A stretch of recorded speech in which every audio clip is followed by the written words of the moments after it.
everyone, and thank you for joining the Red Carpet Secrets Revealed panel. I'm Elena Peden. I'm the editor of stylecaster.com, where we tell women when it comes to fashion and beauty, just go for it, outside opinions be damned. And I'm so excited to introduce our expert electric panel of speakers today. But first, before we do that, I wanted to go through a few housekeeping notes. At any point during this session, if you have a comment, a question, please drop it in the chat box. We want this to be interactive, like a conversation, as much as possible. And the chat is public, so everyone can see what you're sending, just FYI. We will be starting with our panel discussion for 30 minutes, and then we will also have time, hopefully at the end, we'll bake in some time for a Q&A with our expert panel.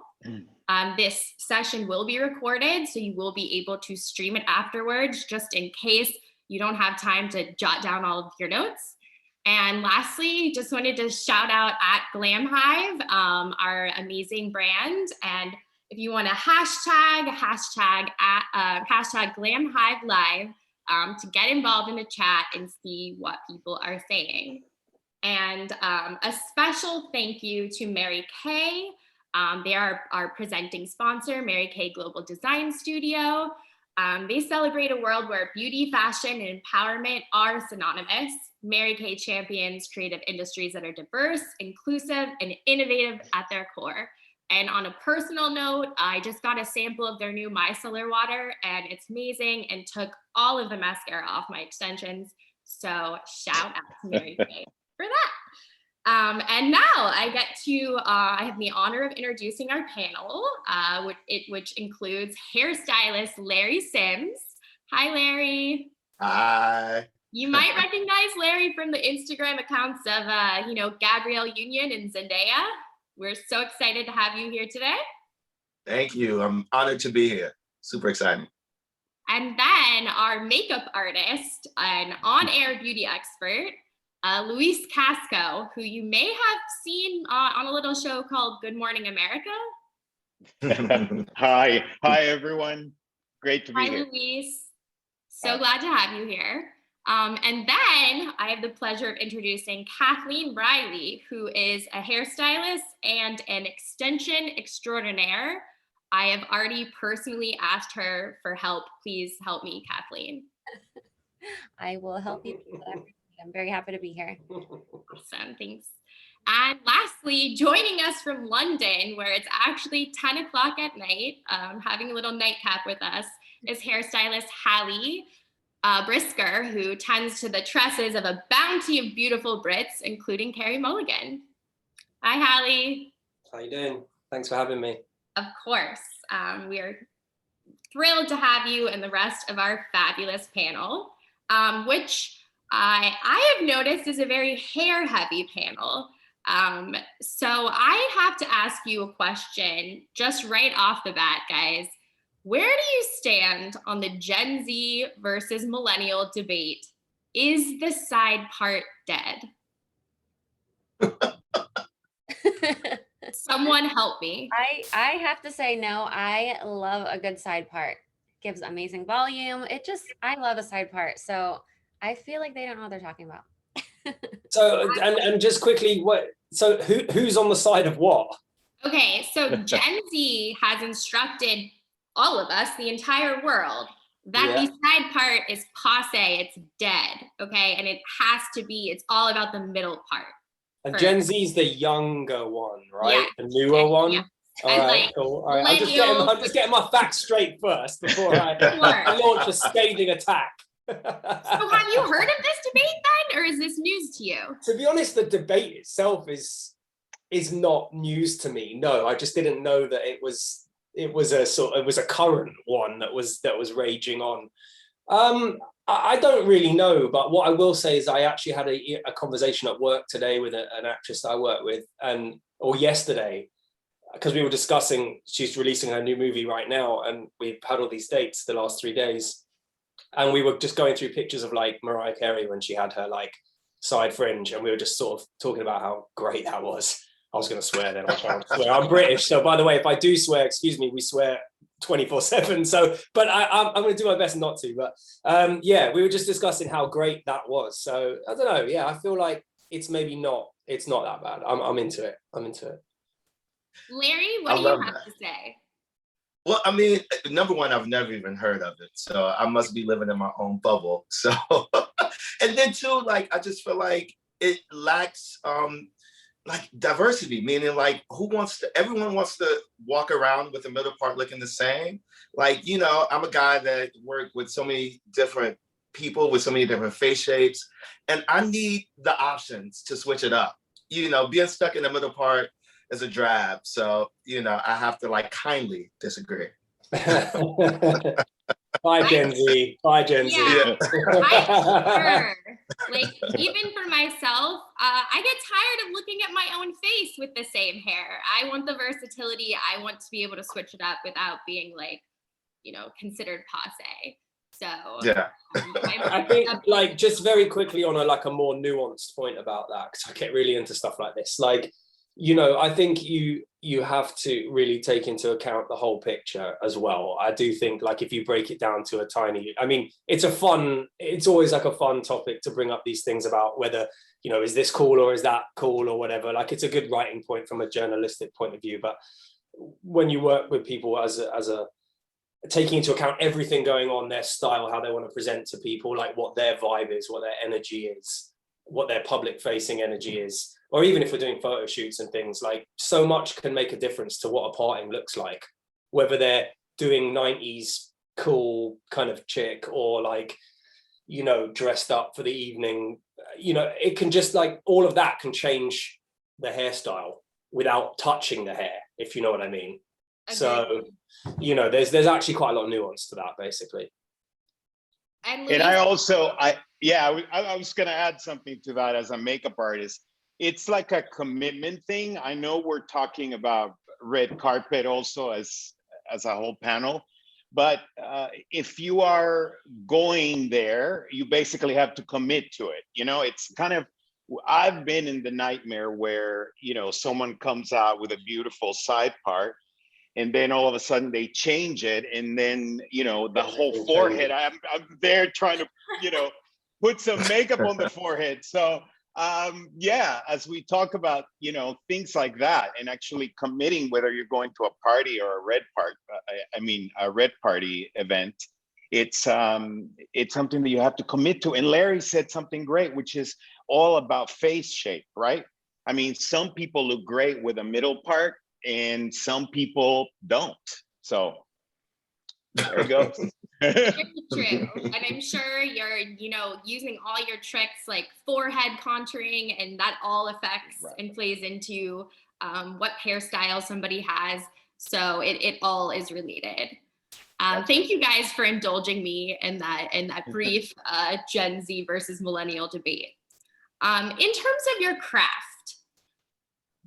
what's the difference between like the work you do on a daily basis or editorial or other projects and red carpet? What makes the red carpet glam unique? Great point. I mean, I'm happy for someone else to lead in first. I've got some stuff on that, but you know, I don't have to go first. So go for it. Well, here I will go ahead and start. With red carpet work, it's all about the actress or the celebrity or the personality, right? 2 days ago, I was working with a celebrity. I was at her home getting her ready for some press and a red carpet event that was virtual. And tomorrow I'm doing an editorial.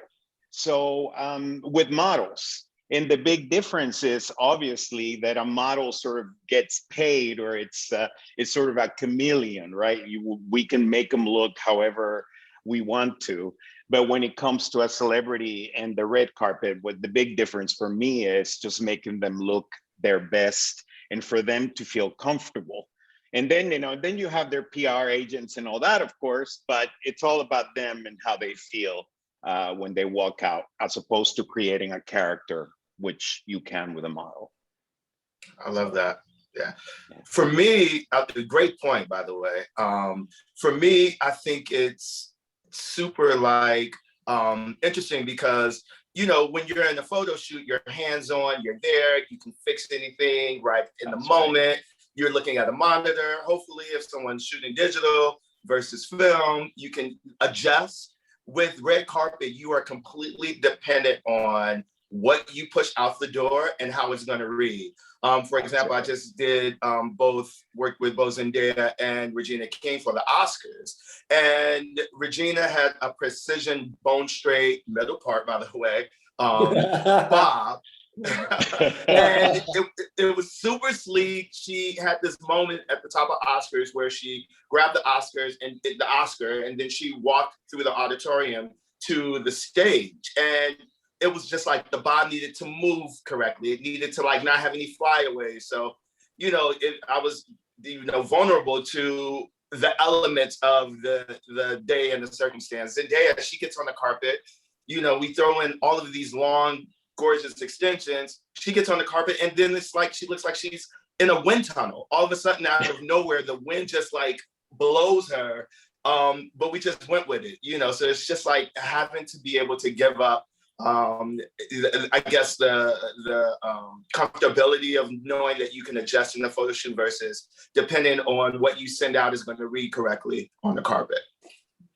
So it's real life. That's the difference, is that in real life, you're styling hair and you're going to get, you know, a gust of wind behind you. Anything could happen. You're going to be a person pushing your hair behind your ear a few times because you're a real person versus a photo shoot where you're able to have complete sort of creative control. Right. And the good thing is that with Zendaya, because she knows how to sell it, she commits to, so she'll lean into the win. So hopefully, you know, you have clients that know how to, you know, fall into it versus like, you know, scrambling if something doesn't work out the way that we thought that it would on the carpet.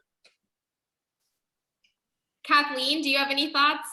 Yes, I have to say, it's very, the whole time you're just like praying, like the wind that happened, New York Fashion Week, it was a Harper's Bazaar Icons with Sophia, and I did this ponytail, and it was just walking out the door. I'm just looking at it, staring at it, like, are there any flyaways, whatever.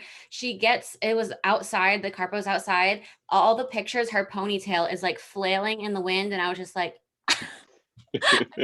please don't come off down Fifth Avenue. Please.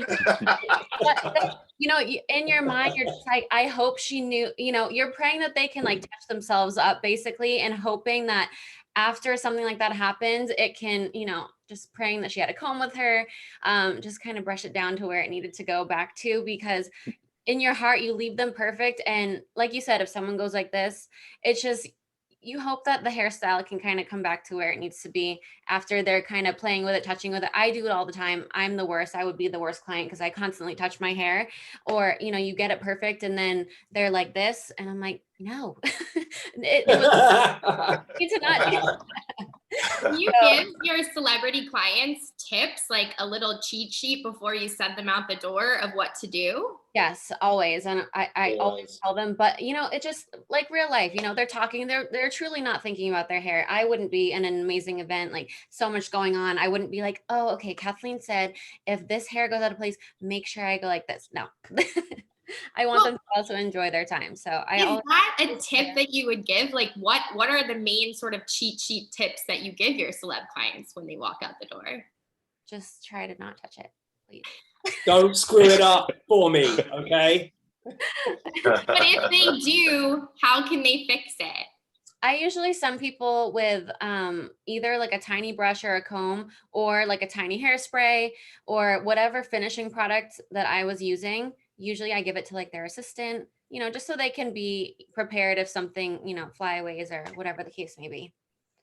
And, you know, I always send them with like a blotting paper, because that's usually the issue with skin looking maybe too shiny. And also we'll give them the lipstick or gloss or whatever it is that they're wearing so they can retouch.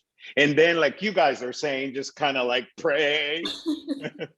There's a lot of praying that goes on, for sure. Lipstick and prayer. Got it. But just to touch on, I mean, your question was, and everybody's points, I think, were made really beautifully, and I wouldn't be able to add anything specific on top of that. But what I would say, just digging down into your question a little bit further about what's the difference between things like editorial and red carpet. And I began my career as a teenager only in fashion, and that's all I ever really knew. And I traveled around the world for many years with some of the legends of the game for like 7 years, and I came out and I was indoctrinated to only really understand fashion. And so red carpet is something that I've only really moved to in the last 4 years, with the moving across to my agent now at the Wall Group. And what I love about it is that after all of those years working only in fashion, I realized that what's really great about red carpet is it's actually a meritocracy. It's really, you know, you build your career, and each time you do well and you achieve and you show that your work is worthy of that, it builds you. And actually, I think that like a lot of the stuff with like editorial and fashion is that, you know, it's just down to how people perceive what, you know, you can do whatever you want and you can call it great. And some of it is really great and other stuff isn't. And, you know, I think the thing is I like that, you know, there isn't, like Larry said, there's no room for maneuver in red carpet at all. There's no room for error. Like it has to be, your work has to be absolutely nailed, man. Otherwise it gets seen, man. You can't hide behind retouching or, you know, time to figure things out on set with people. And then even further down the line when work is published, you know, if it's in the right thing and the right publication and whatever, like it's just cool because it just is. It doesn't really matter whether it's good or not, you know. And I think that you don't get that room in red carpet. You get found out very quickly if your work is not up to scratch, you know. And that's what I love. I think that's great. And I love both sides of the industry for what they can bring for different reasons.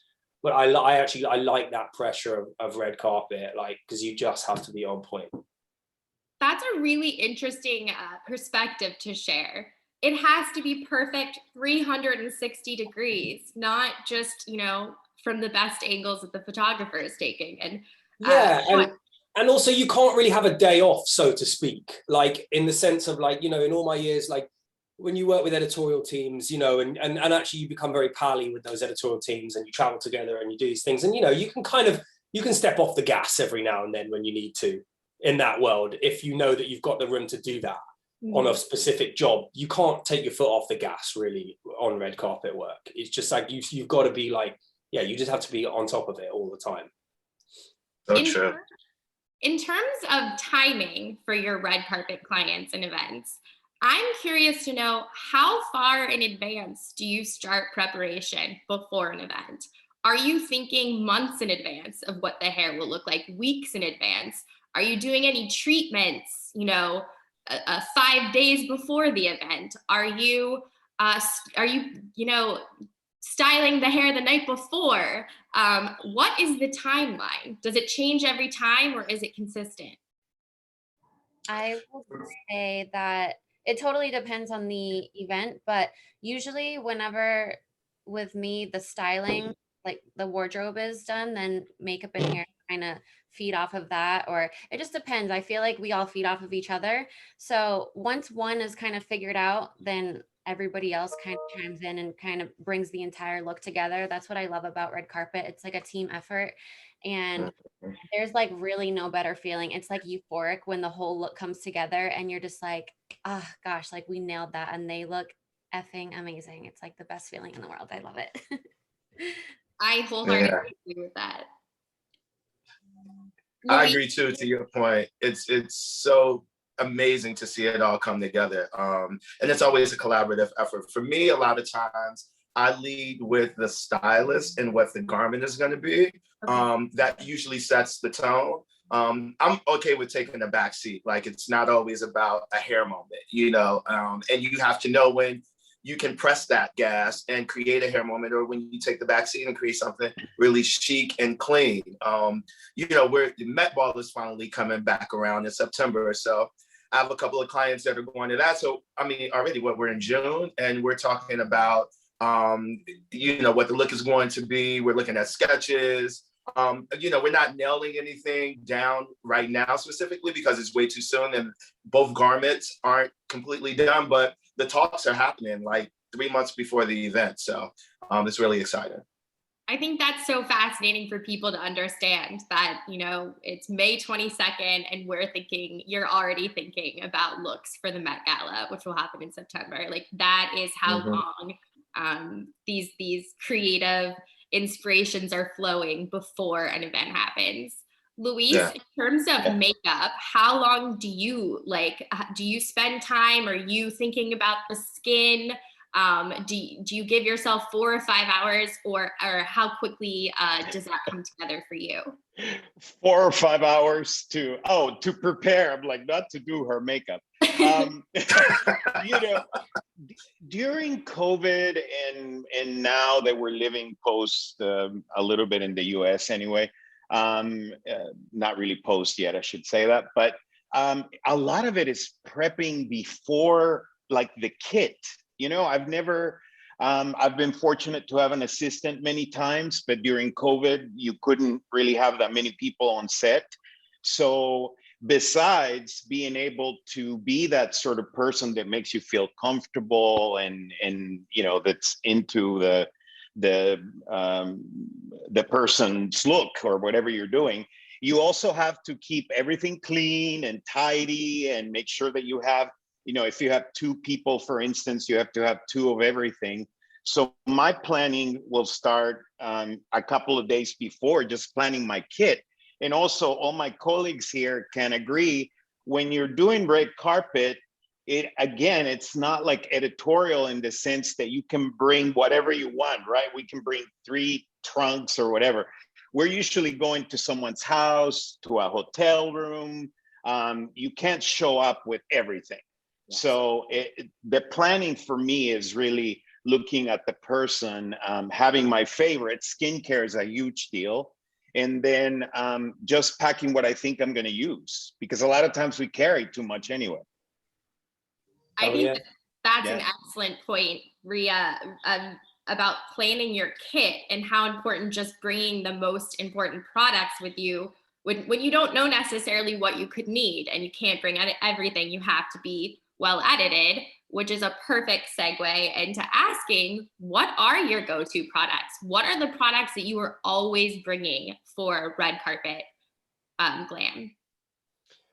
I think for that one, I thought about this question specifically because obviously we saw, you know, we had an idea of how the run of the conference was going to go. And it's a tough one because, like, I mean, I'm sure this is the same for everyone. It's hard to know, isn't it? Because obviously you only ever work within yourself, but it's hard to say that there's something that does everything. You know, it's like I have such specifics for like what I need, you know, that I know I'll go to that because of that, or I'll go over here because I need this today. But I think something that's interesting that I wanted to raise for anybody that was sort of in the industry that was watching this as well was like, I think we know that like great, like well-formulated products that cost money, like good money, they do good stuff. Of course they work well, you know, they've spent time formulating these products and they will probably do what they're supposed to do. But from a professional's point of view, I always think like, don't be afraid of like drugstore level stuff as well. Like I've got a couple key things in my kit, which are like literally, man, like you will get them at any local drugstore, but they are hard as nails, man. Like, and they will do what I need it to do when I need it to do it, you know. And I think that like for anybody that hasn't played around with a wide variation of stuff or been in situations where things haven't done what they want, you learn sometimes that like you can't be afraid of just going to certain places to get the things you need. Again, like touching back on that original point of like, you don't have, you know, you got to be on point. If you know that something's going to glue it down, like the Schwarzkopf glued range for me is like, man, like I can get that at my drugstore, but man, when I need to nail that down, like it's going to go down. Like there's no two ways about it. So that's just a good example of something that like people might not think, oh, those guys, why, you know, they're using, oh, cool, they're using all levels of products to do stuff. Whereas they might think that we'll only use the most exclusive or premium products all the time. And I'm sure the same, Luis, is for you. Oh, yeah. You know, it might be like a lash product or something that's just like, it's been around for years. It's on the drugstore shelf, but it just does the job, man. Yeah, absolutely. Is there a splurge product and a save product that each one of you would recommend? In what sense? Well, In what sense, Alana? Like, if you had to choose one, product that you love at the drugstore and one product that you would splurge on that you actually think is worth the money, what would those two be? Well, Larry, go ahead, because you're going to jump in there. So your turn. No. It's all good. What I was going to say is, yeah, I have a product line with Gabrielle Union. It's called Flawless. It's behind me, you know. And what's great about our line is that everything is $10 and under. We wanted to make sure that it was affordable and accessible for everyone. It's at Sally Beauty Supply. We're expanding to Walmart. It's on Amazon. I use this stuff on my red carpet clients in my editorial shoots. So I just, to your point, like, I agree with you. Not everything has to be super expensive and super high end for it to get these glamorous red carpet results. It just doesn't. You don't have to break the bank, and especially during the pandemic when so many people, were financially compromised. Like, a lot of people couldn't afford to, splurge on things, and it was very unnecessary, especially with creating our line. We went into it with knowing that we wanted to make it very accessible. And the one thing that I don't mind spending money on is my dim and brush. Not my dim and brush, my Mason Pearson. Mason Pearson. Okay, so funny story real quick. I used to assist Ken Pavis back when I first started. And he had me assisting him on a Jennifer Lopez job, J-Lo. And he's like, Larry, give me the Mason Pearson. And I put out the dim and brush. He's like, no, the Mason Pearson. Then I pull out a paddle brush. He's like, no, the Mason Pearson. So that was my first time ever really realizing what a freaking Mason Pearson brush is, and I've not been able to live without it. So yeah, and money on. Dude, like that's probably the one example of something that unfortunately there's no alternative for. You just like that one brush, man. Like, it's just, forget it. You're not gonna, like, there's a bunch of others that will do other stuff, but that one, you just, for what that's for, that's it, man. That's it, yeah. I can't believe it, the Mason Pearson. Kathleen, what would you have to say? Would you splurge on a Mason Pearson as well?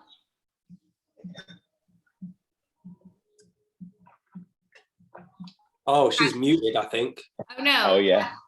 Okay. There we go. Okay, sorry. My daughter was crying, so I'm like, let me mute this so they don't hear her screaming. I would say yes, 1,000% to the Mason Pearson, but I do have to say one thing that I like, hero product or whatever for the red carpet, not because I just launched my own hair extension line yesterday. It's called Shea Hair, if you guys want to check it out. But I do have to say that hair extensions I use probably on 99% of my looks, even if it's a simple look, just to add fullness, a little bit of length. I just feel like everybody could benefit from hair extensions. Yo, listen, I'll big you up in the UK, man. We'll get Shea Hair going over here in the UK. That's right. Don't you worry, man. You guys some so you can try them out. Yeah, no, we'll fly the flag. Thank you. And then for a product at the drugstore, I would say, I think it's like a L'Oreal root spray.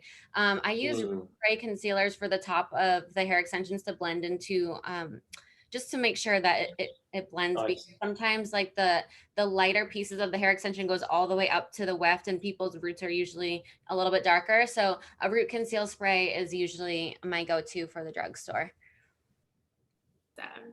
Luis, what about you? Yeah.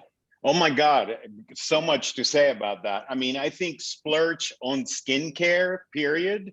And you were mentioning Mary Kay's Micellar Water, for instance, and they also make hydrogel patches that you put under your eyes. So those are the kinds of things, I use those every time I'm at work, because you can put them on.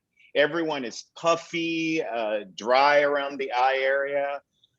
So I, not necessarily a drugstore product, but more of a product that you can get, online or through a Mary Kay salesperson.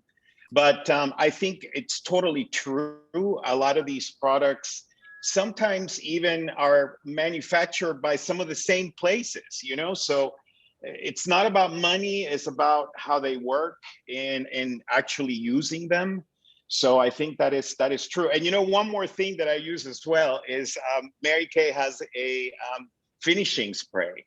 And it's made by Scandinavia, which also makes a lot of other finishing sprays. So here's another point. You know, it's a great thing. It's like a finishing product and also a priming product. Those two, I would say, would be essential. I think that's a really interesting point that a lot of people don't know. They just wouldn't know that many of the high-end products are made in the same factories as more affordable products with using the same equipment and in many times the same ingredients.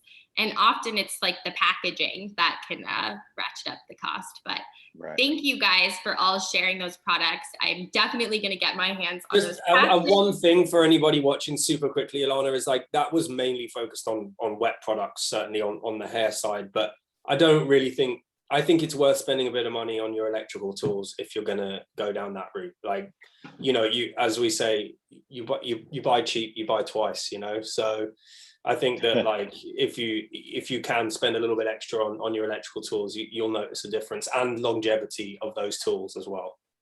Like a blow dryer specifically, or are you thinking like flat straightening irons, curling tongs, hair dryer, all of them? I agree with that. I think my blow dryer makes all the difference in my hair and my mood pretty much on a daily basis. So I love it. We are going to head into our Q&A in just a few minutes, but I wanted to do a rapid fire round while we are thinking of the future and obviously coming out of this strange period of time where, you know, we weren't, you know, out exploring and wearing fashion and beauty looks. I think that it will, you know, coming out of the pandemic will usher in an area of maximalism. And I wanted to know, what are the trends? Like, what is the one trend that you think is going to be huge come this fall? Well, I'll go ahead and start since I'm the only makeup person on here. But I just think that we've gotten used to seeing a lot of celebrities and a lot of people at home, right? And we've seen people that we've never seen really in a natural setting. So I think that we've seen him fully made up and with a whole team, and now we've seen him from home with a little mascara and a little lip gloss, trying to do the best that they can. So I don't know. I'm looking forward. I think what you're saying is true. Maybe not necessarily maximalism, but definitely a more a little more daring. I mean, we kind of already saw it a little bit at the Oscars, I think, but I think that there may be people are ready to show off in a way. I feel that. I know I'm excited to have places to go and people to actually see my outfits and my shoes. No one has seen my feet in an entire year. So I'm very excited to get out there. What about you guys? Big trends for the fall? I think that people are going to be very extra, and I cannot wait. I'm so excited for it. Extra. Like, I am just so hyped for people to go like full force in the next, you know, on the red carpets coming up, because like you said, we've been just kind of chilling at home. And I feel like, you know, if you go to the grocery store, I see people like dressed up at the grocery store. I'm like, people are ready. They're ready for the world to open so they can, you know, show off their hair, makeup, shoes, outfits. Like I'm excited for the extraness. Yeah, I would say for stylists, you know, so many stylists that, especially salon stylists, haven't been able to work in their environment. So I'm sure they're ready to flex too. So, you know, I think a lot of people are going to be able to pop off their creative, you know, efforts, because it's just been caged up for so long. So I'm excited to see that too. Exactly. It's going to be like a Renaissance period. Mm-hmm. I'm so excited to see what all of you guys come up with. Gonna be some good looks. I believe we have a number of questions in the chat that I want to make sure we have time to get through. So Susan asked, she has an upcoming photo shoot with a celebrity photographer. Any tips for makeup and hair? I think that goes back to, you know, it's impossible to give complete advice in terms of what they should do on that day, as Larry and some of the other guys have mentioned. It's very much about your relationships and what is going to happen on that day and what it's all based around. So the best advice, without knowing any of those things in advance, is just, you know, get your referencing on point, you know, get inspired with imagery, you know, even if you don't know, even if you haven't had PDFs of what's going to happen that day, even if you're still completely in the dark, like, look at a cross section of eras and references, and just something to get your juices flowing again. They might even be revisiting old images that you like, or depending on what magazines you're into, you know, looking at old issues of ID or anything, whatever gets you inspired, you know. But I think, like, it's amazing that, like, anybody in this industry is presumably a visual person because they're in the industry. And as soon as you begin to, like, open that door on any given day, it's amazing the ideas that start coming to your head just by getting those images into your mind and looking through things again, and you go, oh my God, you know what, I could do that, but I can improve it by doing that. Or, oh, that's a great idea, maybe that could be cool on the day. And even if that doesn't work, maybe we could still keep a bit of that involved, you know, because I would love to try that on a shoot. Maybe I can work it in somehow, or, you know what I mean? So that's probably my best advice. That's really great advice. Because how can you know, it would be impossible to know exactly what they should or shouldn't do on that day, but just to get inspired ahead of time really will certainly get the ideas moving. Mood board, stoke your own creativity. Wonderful. Yeah, you want to get those juices flowing for sure. Thank you. Melly wonders, well, she laments that LA can be so windy. What is your go-to hairspray to hold fine hair? For me, I use Osis, O-S-I-S. It's a very light holding spray. What's great about it is it's flexible, meaning like you can spray it, you can set it, but then if you need to adjust and shift, you can brush it out and it doesn't weigh the hair down, it doesn't flake. It's super versatile. And then I love that got to be also, like, if you need something to like, just like, bam, that got to be glued hairspray is going to do the trick. She never fails you. Yes. Never. Do you guys have a favorite go-to for frizz control specifically? It's interesting. Kathleen, you probably go on. Yes, static guard, which is interesting. Like, it's for your clothes, but it literally settles any sort of like frizz or anything that you don't want to ruin anything that's sleek. I know it's generic, but static guard has been like a secret weapon for me. Oh, I have to try that. Yeah, me neither. Yeah, really good. I need to go back. For Luis, how can you create a fresh, dewy look for clients who are not into foundation and only like lips and eyes? Wow. Well, I mean, again, it's skincare, right? So I always like to tell people, make sure that you're exfoliating your skin. I mean, that's the one advice. I know that when I'm working with, with actresses or celebrities or whatever, you guys can understand as hairstylists, you guys are from the back, right? And we're from the front. So we're like literally talking to them.